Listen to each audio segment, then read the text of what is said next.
میں صرف اور صرف قلب کی بات کرنا چاہوں گا، دل کی بات۔ آج کے دور میں پوری کی پوری طاقت لگا دیتے ہیں اپنی صحت کو صحیح کرنے کے لیے۔ اگر آپ کا گھٹنا خراب ہوا تو مجھے یہاں تک خبر ملی کہ ایک گھٹنے کا آپریشن 1.5 لاکھ روپے سے، دل کا آپریشن، سر کا آپریشن، آنکھ کا آپریشن، ہاتھ کا آپریشن، جہاں کہیں تھوڑی خرابی آئی آپ مال خرچ کر کے اس کو صحیح کرانا چاہیں گے۔ جو لا علاج بیماری ہے کینسر، سب کو معلوم ہے، اس کے باوجود بھی کینسر ہونے کے بعد کوئی خاموش بیٹھتا ہے کہ چھوڑو اب تو مرنا ہی ہے؟ علاج میں وہ بھی 2-5 لاکھ روپے خرچ کر ہی دیتا ہے، اسے معلوم ہے کہ صحیح نہیں ہوتی، کوشش کرنے میں کیا گئے۔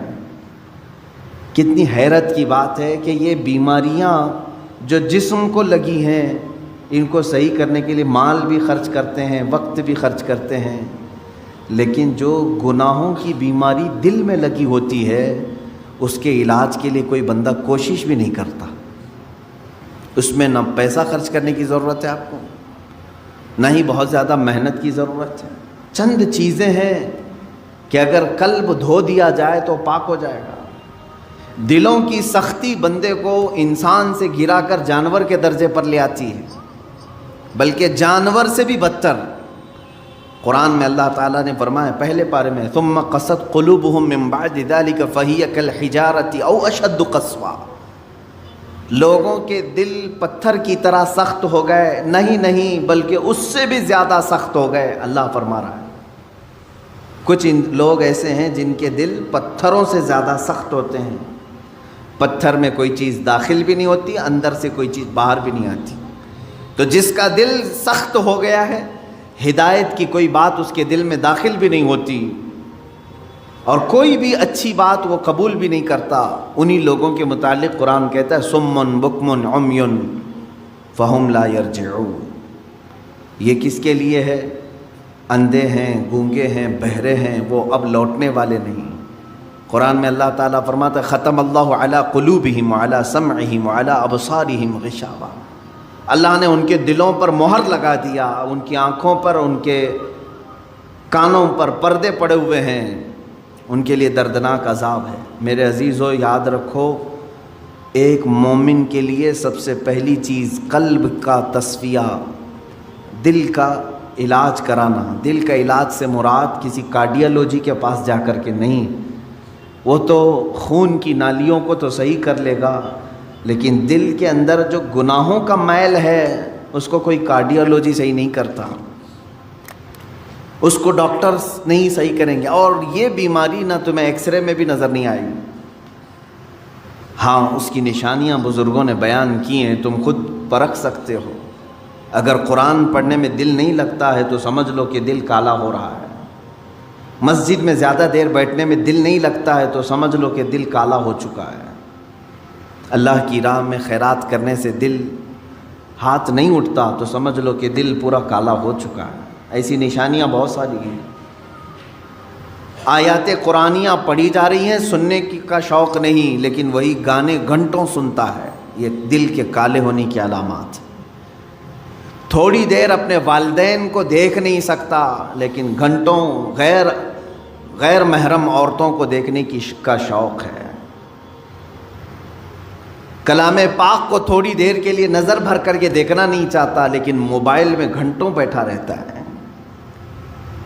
یہ تمام چیزیں دل کے سیاہی کی علامات ہیں میرے عزیز۔ اگر علاج نہیں کیا تو یہ پتھر ہو جائے گا، یہ پتھر ہو جائے گا، اور پھر اس کا علاج بھی نہیں ہو پاتا۔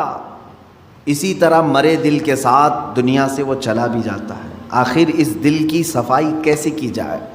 کون سا صابن، کون سا سرف، کون سا پانی لے کر کے اس دل کو دھوئیں تو صاف ہوگا؟ نہیں میرے عزیزو، یہ دل صرف اور صرف اللہ کے ذکر سے پاک ہوتا ہے۔ قرآن نے کہہ دیا الا بذکر اللہ تطمئن القلوب، تو اس دل کی صفائی جو ہے اللہ کے ذکر سے ہے۔ اب ایک بڑی بات میں آپ کو بتاؤں، فقہ کا ایک قاعدہ ہے، قانون ہے، شریعت کا ایک مسئلہ ہے، زمین پر اگر نجاست پڑ گئی کیسے پاک کریں گے آپ؟ کھلی زمین تھی، گوبر پڑا ہوا ہے. پاک کرنے کا طریقہ، ہر چیز کو پاک کرنے کا طریقہ الگ الگ ہے. مسائل آپ پڑھیں گے تو سمجھ میں آئے گا. کپڑے پر لگے تو دھونا ہے، بدن پر لگے تو دھونا ہے، برتن پہ لگے تو دھونا ہے. الگ الگ طریقے ہیں سب نجاستوں کو پاک کرنے کا. کپڑے پر اگر نجاست لگی ہے تو 3 مرتبہ دھونا ہے آپ کو. کوئی غلیظ نجاست لگ گئی تو، نجاست کی بھی 2 قسمیں ہیں، خفیف اور غلیظ. غلیظ کا مطلب جیسے پیشاب، پاخانے وغیرہ. خفیف کا مطلب حلال پرندوں کی بیٹ وغیرہ. تو یہ نجاست کو دھونے کے الگ الگ طریقے ہیں، لیکن ان میں سے اگر کہیں زمین پر نجاست لگی تو اسے کیسے دھوئیں گے آپ؟ کھلی زمین، میدان ہے باہر اور نجاست گر گئی ہے، اس کے پاک کرنے کے 2 طریقے بزرگوں نے لکھے ہیں، فقہاء کرام نے لکھے ہیں. پہلا طریقہ یہ ہے کہ بارش اتنی آ جائے کہ نجاست بہہ جائے. بارش اتنی آ جائے، توجہ ہے نا، زمین کے پاک ہونے کے 2 طریقے ہیں. بارش اتنی آ جائے کہ نجاست وہ بہہ کے چلی جائے.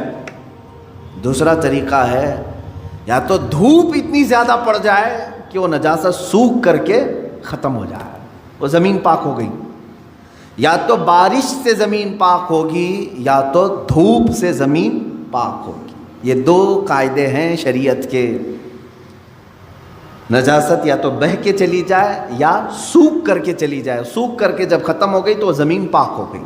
اب آئیے میں یہ بات کیوں بتا رہا ہوں آپ کو.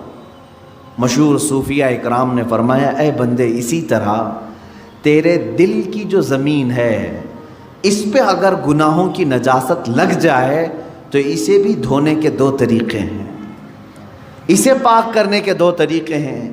جس طرح زمین بارش کے برسنے سے پاک ہو جاتی ہے، اسی طرح تیرے دل کی زمین اللہ کے ذکر سے پاک ہوگی. اللہ کا ذکر برسات ہے، یہ بارش ہے. قرآن کی تلاوت بارش ہے. جیسے ہی بندہ ذکر کرنے لگتا ہے اس کے قلب پر اللہ کی انوار برسنا شروع ہو جاتے ہیں، وہ نجاست بہہ کے چلی جائے گی. اور دوسری، وہ آج کے زمانے میں مشکل ہے. اگر دل کی زمین نجاست سے ملوث ہو گئی ہے، ناپاک ہو گئی ہے، ایک طریقہ میں نے زمین کا بتایا بارش کا، دوسرا طریقہ ہے دھوپ کا. دل کی نجاست کو دھونے کے لیے ایک ذکر الہی کی برسات، یا تو پھر شیخ کامل کی نگاہوں کی گرمی سے. شیخ کامل کے نگاہوں کی گرمی سے نجاست پاک ہو سکتی. یہ 2 طریقے ہیں.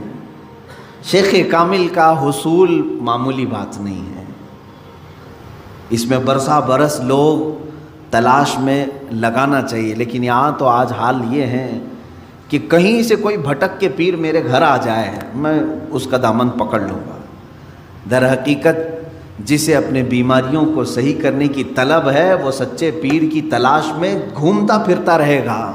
یہ نہیں کہ بازار میں بیٹھ کر کے انتظار کرے گا.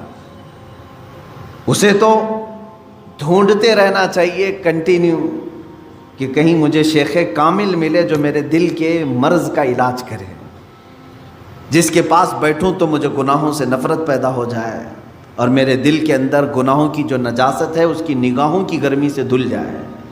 اور یہ 2 چیزیں ہوتی رہی ہیں. آپ کو میں یہ دونوں چیزیں اگر سناؤں، بابا فرید الدین گنج شکر رحمۃ اللہ تعالی علیہ، یہ خود جو ہے اپنے، ظاہر سی بات ہے قلب میں ان کے نجاست کی بات تو میں نہیں کروں گا، لیکن انہوں نے 12 سال کنٹینیو ایک جنگل میں کھڑے ہو کر کے ذکر کیا. ان کے جسم پر بیلیں لپٹ گئی تھیں، وہ درختوں میں چھپ گئے تھے، لوگ پہچانتے بھی نہیں تھے. 12 سال تک وہاں رہ گئے اور ذکر الہی میں مشغول تھے. اور اس کے بعد ان کے مرید صادق محبوب الہی نظام الدین اولیاء رضی اللہ تعالی، جو حضرت خواجہ فرید الدین گنج شکر کے مرید بھی ہیں، خلیفہ بھی، محبوب الہی، ان کا حال یہ تھا کہ یہ اپنے شیخ کی نگاہوں سے، صرف بابا فرید نے صرف ان کے قلب پر نگاہ ڈالی اور ان کی دنیا بدل گئی تھی. اور پھر وہ اس راستے پر ایسے آئے کہ اپنے وقت کے قطب بن گئے.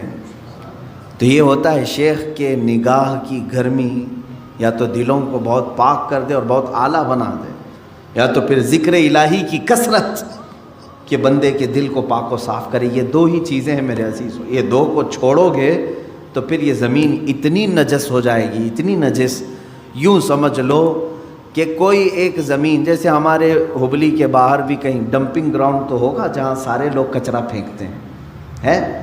اس کے پاس سے گزرو گے تو ناک پکڑ کر کے جانا پڑے گا۔ ایک وقت ہمارے دلوں کا بھی ایسا آتا ہے کہ اتنی نجاست اس میں آ جاتی ہے کہ فرشتے قریب آنے سے کراہت محسوس کرتے ہیں، نہیں آتے فرشتے۔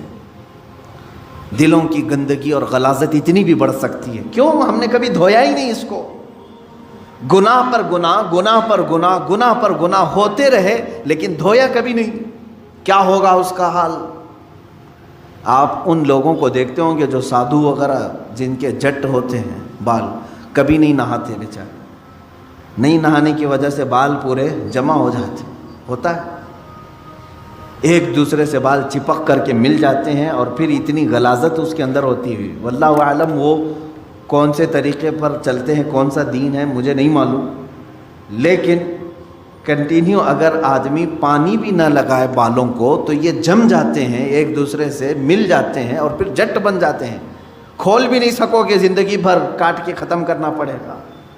سوچو اگر دل کو کبھی نہیں دھویا آپ نے تو اس دل کی بھی وہی کیفیت ہوتی ہے جیسے وہ بالوں کا جٹ ہے، اتنا غلیظ ہو جاتا ہے۔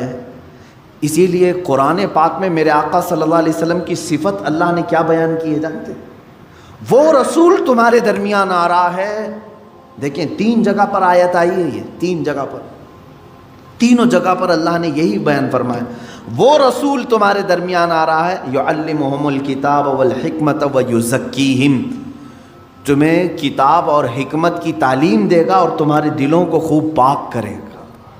حضور کی سب سے بڑی صفت اللہ نے 3 جگہ قرآن میں کیا بیان کی؟ تمہارے دلوں کو صاف کرے گا۔ دلوں کو صاف کرنا یہ میرے آقا صلی اللہ تعالیٰ علیہ وسلم کا طرہ امتیاز رہا ہے۔ وہ ایسے طبیب حاذق تھے کہ جس کے متعلق شاعر نے سچ کہا، ایک عرب نے آدمی کا بول بالا کر دیا، خاک کے ذروں کو ہمدوش ثریا کر دیا، خود نہ تھے جو راہ پر اوروں کے ہادی بن گئے، کیا نظر تھی جس نے مردوں کو مسیحا کر دیا۔ رسول کریم صلی اللہ تعالیٰ علیہ وسلم نے اپنی نگاہ نبوت سے کتنوں کو ان کے دلوں کو پاک کیا ہے۔ کئی ایسے لوگ حضور پاک صلی اللہ علیہ وسلم کی بارگاہ میں حاضر ہوئے جن کے پچھلے زمانے کو ہم آج ذکر نہیں کر سکتے،